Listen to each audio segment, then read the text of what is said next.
అందరికీ నమస్తే. శ్రీమద్భగవద్గీత చాప్టర్ 3 శ్లోకం 30 నుంచి మయి సర్వాణి కర్మాణి సన్యస్త్యాధ్యాత్మచేతసా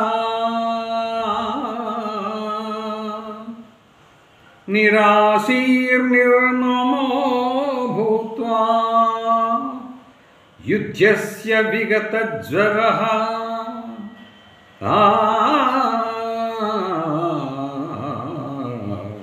అంతర్యామిని పరమాత్మను అయిన నాయందే నీ చిత్తమును ఉంచి కర్మలన్నింటినీ నాకే అర్పించి ఆశ మమత సంతాపములను వీడి యుద్ధము చేయుము. ఏ మే మతమిదం నిత్యం అనుతిష్టంతి మానవాః శ్రద్ధావంతో నసూయంతో ముచ్యంతే తేపి కర్మభిః. దోష దృష్టి లేకుండా శ్రద్ధాయుక్తులైన నా ఈ మతమును అనుసరించు మానవులు కూడా సమస్త కర్మబంధముల నుండి ముక్తులయ్యెదరు. ఏత్వేదభ్యసూయంతో నానుతిష్టంతి మే మతం సర్వజ్ఞాన విమూఢాంస్తాన్ విద్ధి నష్టాన చేతసః. కాని నాయందు దోషారోపణ చేయుచు నా ఈ ఉపదేశమును అనుసరింపని మూర్ఖులు సమస్త జ్ఞాన విషయములయందును మోహితులై విపరీత జ్ఞానోపహతులై భ్రష్టులై కష్టాష్టముల పాలయ్యెదరని ఎరుంబము.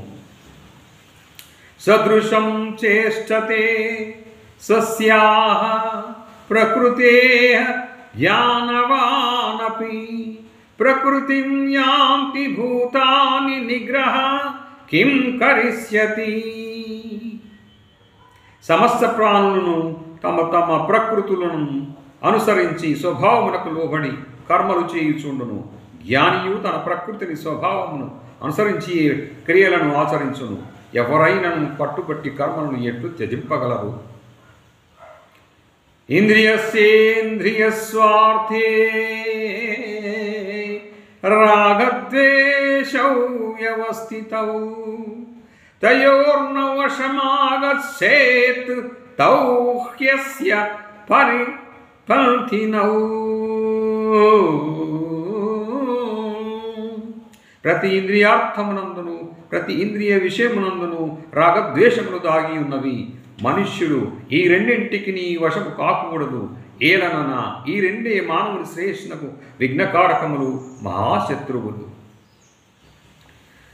శ్రేయాన్ స్వధర్మో విగుణః పరధర్మాత్ స్వనుష్ఠితాత్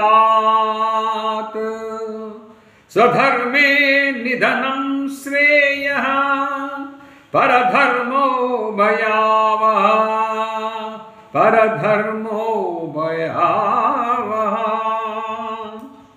పరధర్మమునందు ఎన్నో సుగుణములు ఉన్నను స్వధర్మమునందు అంతగా సుగుణములు లేకున్నను చక్కగా అనుష్ఠింపబడు ఆ పరధర్మము కంటెను స్వధర్మాచరణమే ఉత్తమము. స్వధర్మాచరణమునందు మరణించుటయు శ్రేయస్కరమే, పరధర్మాచరణము భయావహము.